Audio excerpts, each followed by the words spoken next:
tout le monde, bienvenue dans ce nouvel épisode de mon podcast consacré au tricot. Donc dans un premier temps, je vais me présenter. Je m'appelle Amélie, je vis à Madrid depuis maintenant 9 ans. Voilà, et puis je m'y plais énormément, je suis très contente de vivre en Espagne. Et j'ai lancé ce podcast tricot il y a maintenant un mois à peu près, dans l'idée de partager ma passion du tricot avec vous. Donc je voulais dans un premier temps vous remercier de nouveau pour l'accueil qui a été réservé à mes 2 premières vidéos, les très gentils commentaires qui m'ont été laissés sous les 2 vidéos, vraiment ça m'a énormément touchée.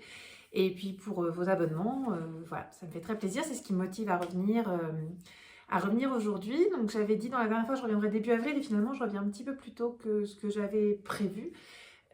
Parce que j'ai fini mon Lenu Sweater dont je vous ai parlé dans les 2 précédentes vidéos et que j'avais trop envie de vous le présenter. Donc le voilà, ce Lenu Sweater que j'ai commencé il y a un mois et que j'ai terminé avant-hier. Il est tout beau, tout fini, tout bloqué et je l'adore. J'ai l'impression qu'il vous plaît beaucoup aussi parce que j'ai beaucoup de commentaires dans ceux que j'ai eus qui me parlent de ce pull. Et puis sur Instagram, il a pas mal plu aussi. Donc je vais vous en reparler rapidement. Alors, je vais pas trop redétailler tout ce que j'ai pu vous dire précédemment sur le patron parce que j'en ai déjà pas mal parlé.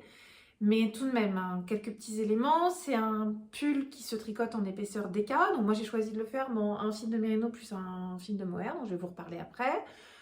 Il se tricote du haut vers le bas avec une construction des épaules de type manche marteau. Voilà, donc j'ai détaillé dans mes vidéos précédentes. Un panneau de dentelle sur le devant. Voilà, je vais vous montrer un petit peu plus près.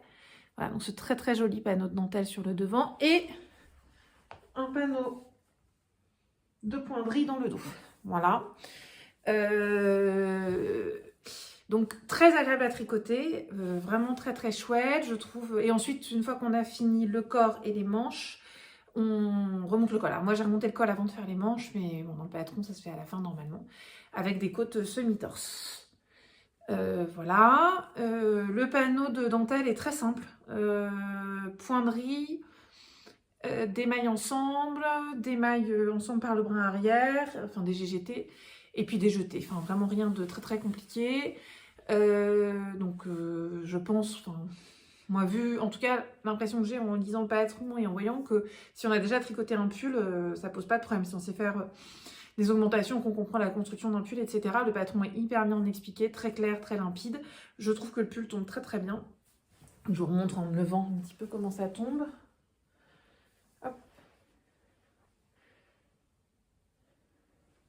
Donc j'ai respecté toutes les indications du patron et vraiment j'en suis super contente. À une exception près, je vais vous en parler tout de suite. Alors, dans le tricot de ce pull, j'ai rencontré des difficultés mais qui ne sont pas du tout liées au patron, qui sont liées à moi et ma tête de linotte. Dans un premier temps, quand j'ai fait le corps, j'en avais pas parlé la dernière fois, mais en fait je me suis aperçue, une fois que j'avais fait 10 cm sous les emmanchures à peu près, que j'avais une boulette, je sais pas, à peu près là, où j'avais, en fait, comme on tricote 2 brins ensemble, un brin de fingering et un brin de mohair, j'avais tricoté séparément mes 2 brins, j'avais recréé une maille et vraiment ça se voyait énormément. Sauf que j'ai pas vu tout de suite, j'ai vu parce que j'ai fait une photo pour partager avec ma mère et quand je lui ai envoyé la photo, j'ai vu l'énorme boulette et je me suis dit, je peux pas laisser ça, c'est là, c'est en plein devant. Donc j'ai dû détricoter l'équivalent de 10 cm. Donc bon, c'est pas grave, hein, ça s'est détricoté, j'ai refait, c'est pas grave. Et ensuite, quand j'ai fait les manches, je vous ai montré la dernière fois que j'étais à peu près arrivée, je sais pas, sur ma première manche, j'en étais là peut-être. Et là, je me suis dit, non, je suis même allée jusqu'à après le coude. Et je me suis dit, je vais quand même essayer pour voir comment tombe la manche. Et en fait, la manche était méga fitée, beaucoup trop.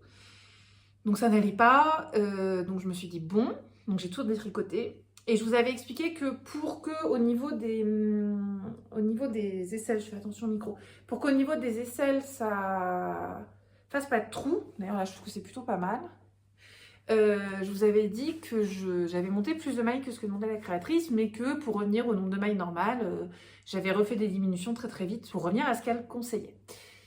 Et du coup, j'ai redéfait et jusqu'au début de ma manche. Et cette fois-ci, je n'ai pas fait les diminutions. C'est-à-dire qu'en gros, sur toute la circonférence de ma manche, j'ai 6 mailles de plus que ce que conseille normalement le patron pour éviter d'avoir des manches trop fitées. Et je trouve, Donc là, j'ai un chemisier en dessous. En plus, j'ai roulé mes manches. Mais je trouve que là, c'est parfait. Voilà. Je trouve que... hop. Elles sont fitées, mais pas trop. Ça me permet de mettre mon chemisier manches longues en dessous sans pour autant être complètement serré, ce qui était le cas au départ. Donc, je dois avoir un diamètre de bras qui est supérieur à ce pourquoi elle a designé dans cette taille-là. Pour mémoire, j'ai fait... Alors moi, j'ai tricoté une taille 6, mais mon échantillon n'était pas tout à fait bon. Et ça me permet d'obtenir un équivalent de taille 5. Donc, je l'ai mesuré après blocage. Il fait 120 cm de tour de poitrine. Donc, voilà. Et puis, petite subtilité que moi, j'aime bien. On voit ici qu'on fait une maille en vert au début du rang qui fait comme une fausse couture. Je trouve que ça donne un petit côté sympathique au pull. Voilà, donc, je suis vraiment ravie de ce pull. Et je suis ravie aussi des laines avec lesquelles je l'ai tricoté. Donc, je trouve que après blocage, là, il y a un très joli drapé. Vraiment, puis alors d'une douceur. Donc, pour mémoire, les laines que j'ai utilisé une laine des Petits Points Parisiens. Donc, leur Basic Fingering en coloris Toffee. J'ai utilisé 3 écheveaux et ça, c'est ce qui me reste de mon 3e écheveau. Il me reste 19 grammes. Et en tout, j'ai utilisé 307 grammes. Donc, en fait, 3 écheveaux, j'avais 326 grammes de laine. Donc, j'avais plus de laine que les 100 grammes indiqués à chaque fois.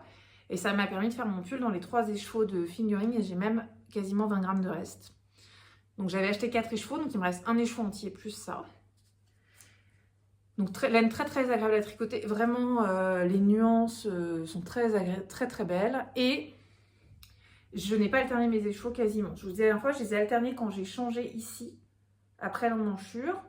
Mais sur les manches, j'ai pas du tout alterné. Et j'ai réenchaîné, j'ai repris mes mailles et j'ai réenchaîné. Et en fait, il n'y a pas du tout de démarcation. Il n'y a aucun phénomène de pooling. Enfin, vraiment, c'est magnifique. Et puis, la deuxième laine que j'ai utilisée, c'est de la laine de chez Woolyette. C'est son... Alors, ouais, impossible d'avoir la bonne couleur. Hein. Il est plus foncé que ça. Mon pull est plutôt de la bonne couleur. Mais par contre, le mohair, tout seul, j'arrive pas à la bonne couleur. Et donc, c'est la base doucette de Woolyette en coloris Sugar Baby. Donc, pareil, j'ai utilisé 3 écheveaux. Ça, c'est mon reste. Et il me reste 17 grammes. Donc, j'ai utilisé 137 grammes de mohair. Donc, voilà. Pour faire un pull de 120 cm de tour de poitrine. Donc, je suis très contente. Ça fait 2 fois que j'achète 4 écheveaux pour un pull parce que c'est ce qui est conseillé dans les métrages et qu'en fait, il me reste plus d'un écheveau à la fin. Donc, je vais peut-être maintenant acheter que 3 écheveaux. Puis le jour où je vais faire ça, je vais pas avoir assez de laine. Mais en tout cas, vraiment, j'en suis très contente. Donc voilà pour ce très beau Lennou sweater qui, je l'espère, vous plaira autant qu'à moi. Et donc, comme je vous l'avais dit la dernière fois, j'avais aussi remonté, parce que je vais maintenant vous parler de mes encours. La dernière fois que je suis venue, je vous avais dit que j'allais monter une paire de chaussettes, parce que j'avais fini mes chaussettes bourdon que je tricotais pour mon père. Donc, ces chaussettes. Donc, j'ai monté les chaussettes dont je vous avais parlé, qui sont les chaussettes Gerste. J'essaierai de vous mettre une image du livre, là, ce sera plus facile que de vous montrer le livre. Puisqu'elles viennent du livre 52 Weeks of Socks. C'est la paire numéro 34 de ce livre. Et ce sont des chaussettes en point texturé. Donc, je vous les montre. Puis après, je vous parle des laines, qui sont les laines dont j'avais parlé la dernière fois. Donc, j'en parlerai rapidement. Hop. Alors. Hop là. Voilà. Donc, ce sont des chaussettes qui se commencent par la pointe. Alors, dans le livre, ils disent de faire un Judy Magic Caston. J'ai fait un Turkish Caston. Parce que j'aime bien ce montage. Bon, j'ai un peu... Non, ça va, il est pas si mal en fait. Peut-être un petit couac au début, mais bon, rien de dramatique. Donc, elle se commence par la pointe. On a les indications pour faire la pointe. Et ensuite, on fait le dessus du pied en pointe texturée et le dessous en jersey. Hop. Donc, c'est très facile à faire. C'est juste des mailles en droite, des mailles en vert en quinconce. Mais je trouve le rendu très sympa. Est-ce que... Peut-être sur ma règle à chaussettes pour vous montrer, ce sera plus facile. Voilà. Donc évidemment, là, c'est pas bloqué. Je pense que le blocage rééquilibrera un petit peu et et lissera un petit peu le point. Et donc là, j'ai fini en fait la partie du pied toute simple.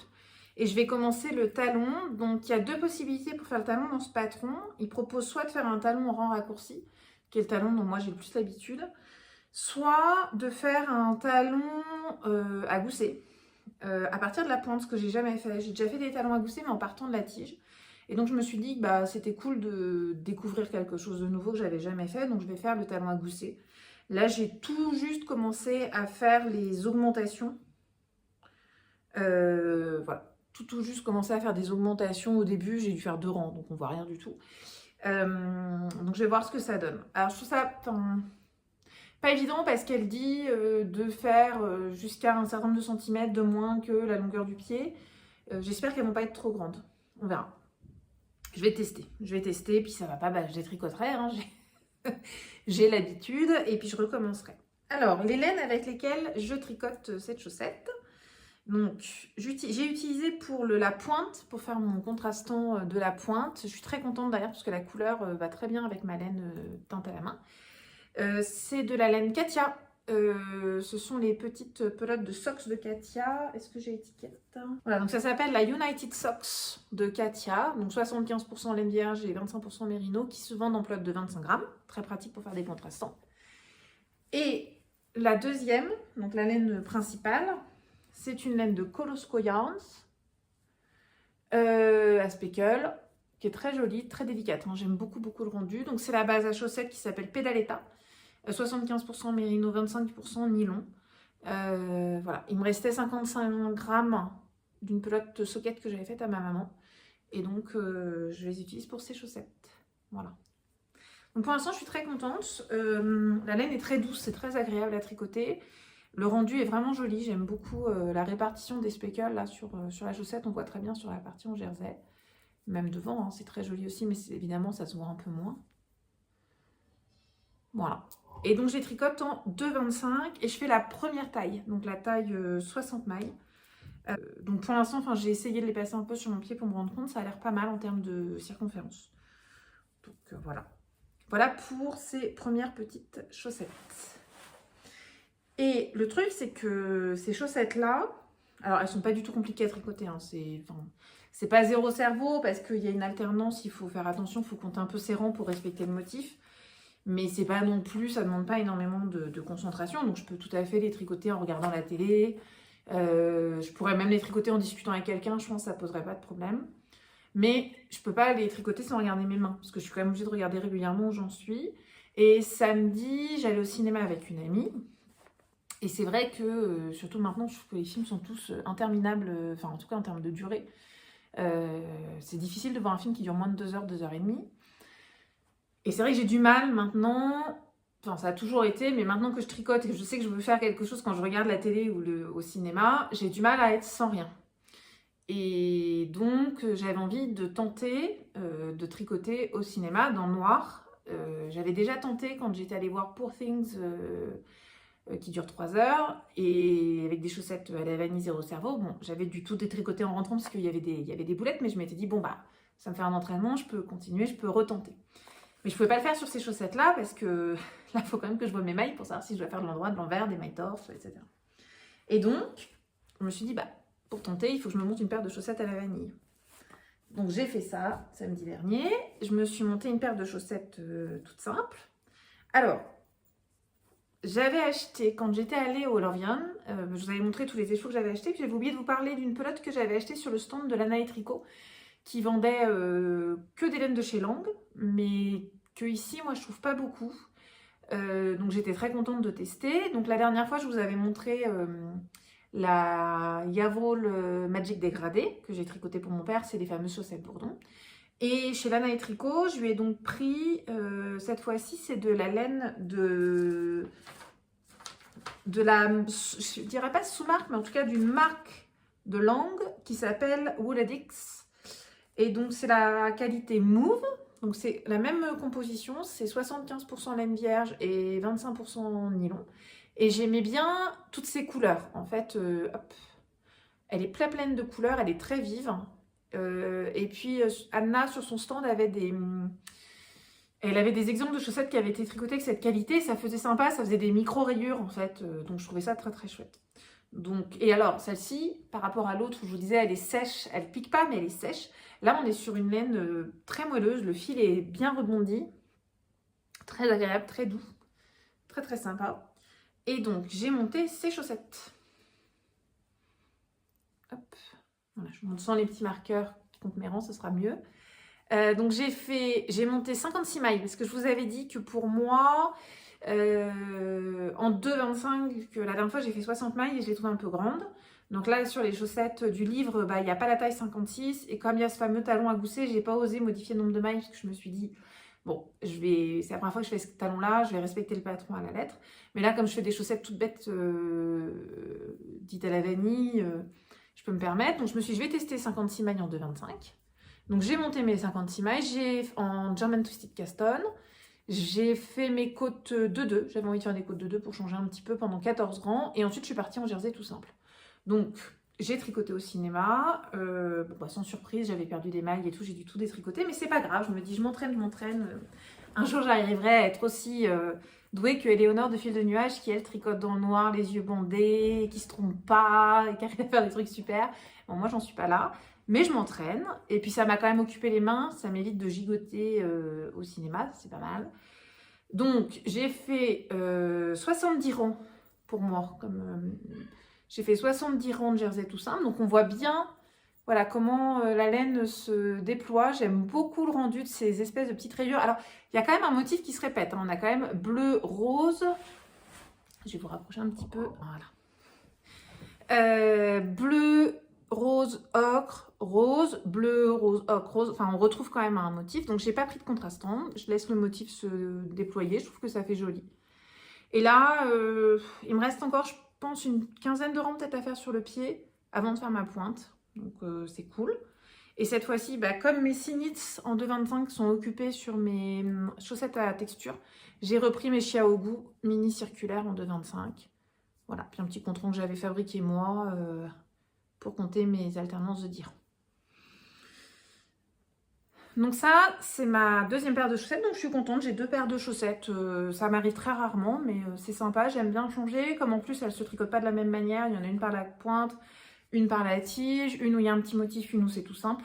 Je passe de l'une à l'autre avec grand plaisir, et puis comme là je pars en France demain, je vais prendre l'avion, le train, les transports, c'est pratique, la chaussette c'est facile à sortir pour tricoter un peu partout, c'est cool, donc voilà. Alors, comme j'ai eu fini mon Lino Sweater et que là j'avais plus que les chaussettes sur mes aiguilles, j'avais envie de reprendre un gros projet. La dernière fois, je vous avais dit que j'avais ressorti de mon stock des pelotes de fil d'été. Donc, ce fil d'été, c'est la Teen Line de Sandnesgarn, qui est composée de 53% de coton, 33% de viscose et 14% de lin. Donc, c'est une qualité normalement plutôt agréable, plutôt fraîche pour l'été. C'est un fil qui est très fin. Puisque, hop, j'essaye de vous montrer ça. Voilà, vous voyez que assez fin, assez sec, hein, comme tous ces fils d'été là qui n'ont pas de laine et qui sont donc pas très élastiques. Et qui était conseillé pour un patron que j'ai déjà tricoté, qui est le patron du Cumulusty de Petite Knit. Elle le conseille soit en pure silk de Knitting for Olive, soit en tinine. Et je vous avais dit, quand je l'avais acheté, j'avais pris que 4 pelotes parce que je pensais faire un débardeur. Et puis j'ai changé d'avis. J'ai changé d'avis et j'ai décidé finalement que je voulais faire un t-shirt. Donc je risque de manquer un peu de fil, mais si c'est le cas, je recommanderais une pelote. J'ai vu qu'il y en avait chez Laine et Tricot. Donc même si c'est pas le même bain, je ferai les high cords avec par exemple, ou j'alternerai sur la fin du corps s'il faut. Et puis bon voilà ça. Mais au moins je vais faire un projet que je peux vraiment porter. Donc la Cumulusty de Petite Knit, que je vous mettrai une image ici pour que vous visualisiez si vous ne connaissez pas ce patron.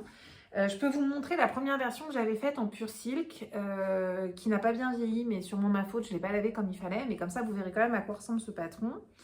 Donc c'est un t-shirt qui se tricote avec un échantillon de 28 mailles, donc c'est un échantillon assez serré,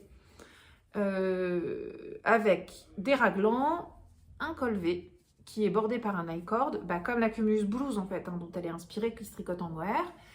Voilà. Et normalement des manches 3/4, mais moi j'avais fait des manches courtes qui se terminent par un high cord. Donc c'est un petit t-shirt tout simple.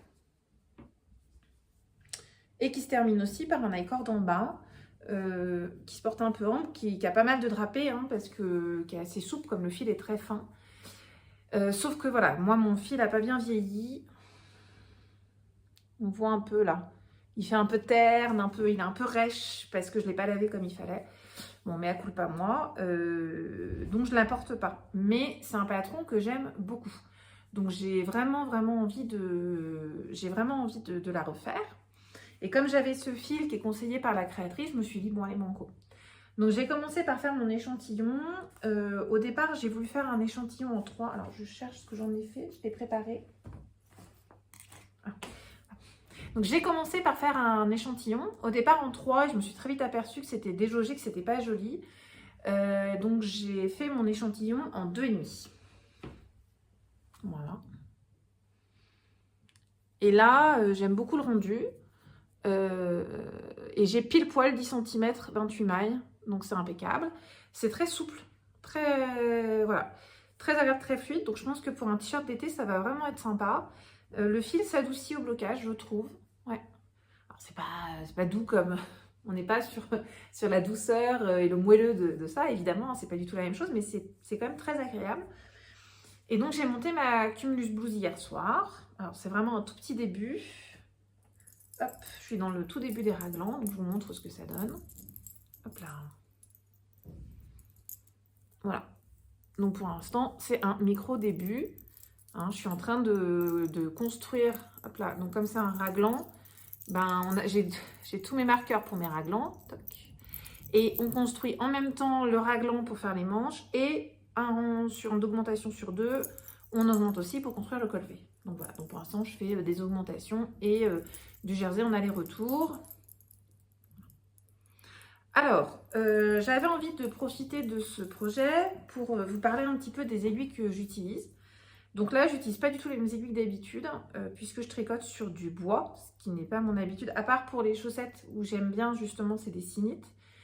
Ce que je vous ai expliqué, j'aime bien pour mes chaussettes parce qu'elles tournent, on voit ici, et que c'est plus confortable pour les épaules. Et j'avais acheté, quand j'avais pris les mini circulaires en bois, j'avais pris aussi des aiguilles de 2,5 et de 2,25 en bois de chez Sinite sur 80 cm pour faire la pointe, puisque je voulais passer en Magic Loop pour la pointe.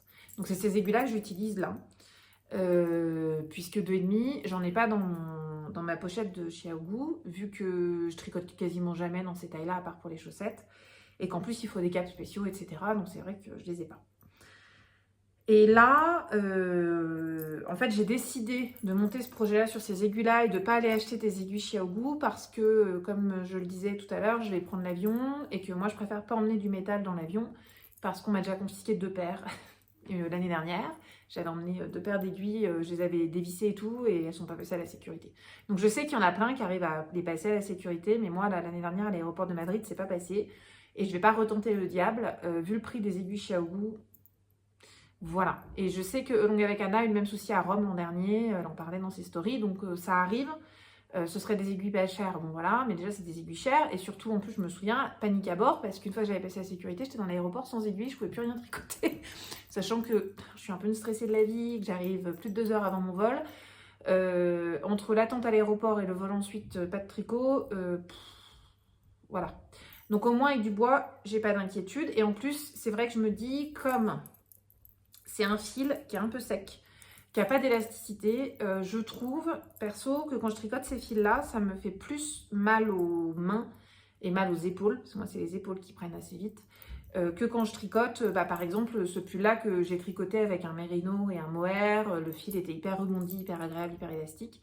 Là, ça a tendance à me faire mal aux épaules. Donc, je me dis peut-être que pour ce type de fil, de tricoter avec ces aiguilles qui tournent, et ben, je vais moins souffrir et ce sera plus agréable à tricoter. Donc voilà, puis en plus comme ça je les utilise, je les rentabilise, je suis contente. Et comme c'est un pull qui se commence en aller-retour, le fait que j'ai juste un câble qui doit faire je crois 80 cm, c'est pas gênant parce que quand je vais rejoindre après le col V, finalement mon câble il sera de la bonne longueur et puis je peux tricoter tout mon pull avec. Il y a juste pour les manches où je prendrai mes mini circulaires en 2,5, donc c'est impeccable. Voilà, pardon, je fais plein de bruit, j'ai mis plein de petits marqueurs. Alors, Je voulais vous en montrer certains que j'ai achetés au Love Yarn aussi sur le centre du chat qui tricote. Voilà, et je les aime beaucoup. Donc voilà, les petites fleurs. Alors celle-ci c'est rigolo, elle me fait penser à La Belle et la Bête. Mais je pense pas que ce soit le thème du tout, mais ça m'y fait penser. J'avais dans le même lot, voilà, il y en avait 3. Il y avait l'hortensia aussi, que je trouve très jolie. Et puis après, celui-ci, je l'ai eu dans un kit de wool bag. Les pochettes surprises sur le thème Harry Potter. Voilà. Donc ça va avancer tranquillement. Hein. J'en ai échantillon 28 mailles, je tricote en 2,5. Autant vous dire que je vais être occupée un moment. Je suis pas prête de venir vous le montrer terminé. Je sais pas si vous avez entendu, j'ai mon chat qui vient d'éternuer dans son panier, pardon. Voilà, donc ça c'est pour mon projet qui va être un peu au long cours. Je pense que si j'ai terminé au mois de juin, c'est bien, on verra. Ça risque de me prendre du temps, mais c'est très agréable à tricoter. Et donc comme on parle des aiguilles, j'avais envie de vous parler un petit peu des aiguilles que j'utilise assez rapidement. Donc sans grande originalité, moi j'utilise des aiguilles Chiaogu. J'avais pas acheté le kit parce que... En fait, quand j'ai commencé à tricoter, j'avais acheté un kit, enfin un tricoté en circulaire. J'avais acheté le kit Knit Pro en bois en partenariat avec Drops, qui coûte une 50aine d'euros et qui vraiment pour débuter est top.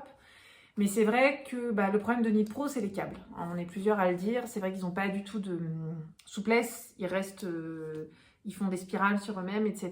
Donc, quand on commence à tricoter beaucoup, c'est pas très confortable. Et à force d'entendre parler sur les podcasts, sur Instagram, etc., des aiguilles Chiaogu, j'ai eu envie d'essayer en me disant peut-être que c'est plus confortable.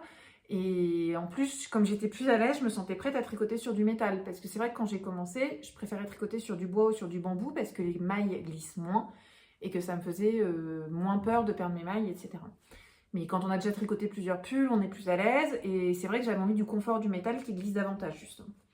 Sauf que, comme j'étais pas sûre que ça me plaise, investir 110 ou 120 euros dans un kit Chiaogu, j'étais pas prête. Et donc j'ai acheté mes aiguilles Chiaogu au fur et à mesure, en fonction des tailles que je tricotais, avec des aiguilles longues ou des aiguilles courtes en fonction, parce que c'est vrai que je trouve ça plus confortable les aiguilles longues. Pour un gros projet, là, pour faire le corps de mon pull, je préfère avoir les aiguilles longues. En revanche, pour le col, par exemple, ou pour quand on commence et qu'on a un câble de petite longueur, c'est plus confortable de tricoter que des aiguilles courtes. Donc du coup, j'ai mixé un petit peu au fur et à mesure de mes besoins. Et j'avais juste envie de vous parler un petit peu de la pochette que j'utilise. Parce que comme j'ai pas acheté le kit et que j'ai fait au fur et à mesure, j'avais pas de pochette pour me ranger mes aiguilles et j'ai pas envie de les perdre. Parce que c'est des précieux quand même. Donc pour ranger aussi bien mes aiguilles que mes câbles, etc. Donc j'ai cousu. Parce que je vous avais dit, je fais un peu de couture. Donc j'ai pas du tout l'intention de vous parler énormément de couture sur ce podcast. Mais là, comme c'est un accessoire en lien avec le tricot, j'avais envie de vous en parler. Je me suis cousu une petite pochette à aiguille. Alors, c'est le patron Pénélope de 2M Création que j'avais vu chez Anne Le Chat. Elle en parlait dans un de ses podcasts et que j'avais trouvé très sympa. J'ai juste fait 2-3 modifications. Normalement, c'est une petite pochette type fermeture de cartable. Moi, j'ai mis une fermeture aimantée parce que j'avais pas trouvé de petite pochette, de petite fermeture comme ça. Et ce que je trouve très sympa, c'est que à l'intérieur, on a deux zones de pochette transparentes avec une fermeture éclair. Donc moi, voilà, qui sont très pratiques. Donc voilà, moi j'en ai une où j'ai rangé mes câbles de différentes longueurs et une où je mets mes mini circulaires et puis des petits accessoires. J'ai des petites étiquettes de tricot, j'ai mes doubles pointes, ce genre de choses. Voilà. Et puis toutes mes mini. Donc j'en ai acheté pareil, les mini, j'ai pas acheté de kit. J'ai acheté au fur et à mesure de mes besoins. Donc au départ, j'avais acheté des 23 cm de Aya Aya. Et puis après j'ai découvert les coudées de Chiaogu qui sont plus longues parce que au lieu de faire 23 elles font 30, donc pour les manches c'est vraiment hyper confortable, mais j'ai acheté au fur et à mesure de mes besoins. Donc bon voilà, c'est un budget, mais quand on les achète au fur et à mesure c'est moins violent. Et puis après on a cette partie là où en cousant on a créé des espaces pour les différentes aiguilles. Donc moi c'est pas plein du tout. Là il y a mes courtes, voilà. Tac. Et où je range toutes mes aiguilles courtes, longues, ce qui me permet de tout avoir au même endroit. Alors le petit défaut, c'est que en fait elles sont pas méga serrées les aiguilles parce que c'est pas élastique, donc il faut faire bien attention. Elles ont tendance elles peuvent tomber. Ça m'est déjà arrivé, donc voilà, ça c'est un petit peu le petit défaut. Il faudrait peut-être penser quand on la coud à élastiquer en même temps cette partie-là. Je sais pas, j'ai pas du tout réfléchi. Quand je l'ai faite, j'y avais pas pensé, mais voilà. Et puis bon, je m'étais fait plaisir, j'avais j'ai une petite mercerie près de chez moi, dans mon quartier, qui s'appelle Amimou, pour éventuellement ceux qui vivraient à Madrid. Et elle vendait, je crois qu'elle en vend plus maintenant, mais à l'époque elle vendait des tissus. Et entre autres, j'avais trouvé un petit coupon de tissu Harry Potter, donc j'avais trouvé ça rigolo pour faire une pochette à aiguille. Voilà. Voilà. Donc bon, ça c'était simplement pour vous parler un petit peu de ce petit accessoire en lien avec le tricot que je trouve très pratique parce que c'est vrai que si on n'achète pas le kit, après on en a des pochettes dans le commerce, il y a des trucs magnifiques chez Mute par exemple, ou il y a des créations de couturières comme Margiva, etc. qui les vendent, mais si vous faites de la couture, ce patron-là est vraiment sympa. Donc de M Création, je vous mettrai le lien dans la barre de description. Donc voilà.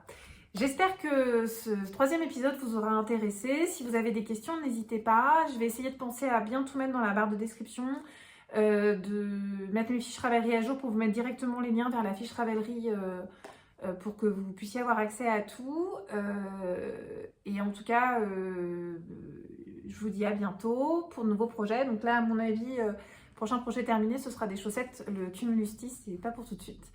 Et aussi, la bonne perspective, c'est que j'ai donc commandé la laine chez Ouillette avec ma maman, ma laine corail, dont je vous parlais la dernière fois. Elle est bien arrivée, ça a l'air d'être absolument magnifique. J'ai hâte de la voir en vrai, je verrai ça la semaine prochaine et je vous en parlerai la prochaine fois. Belle journée à tous!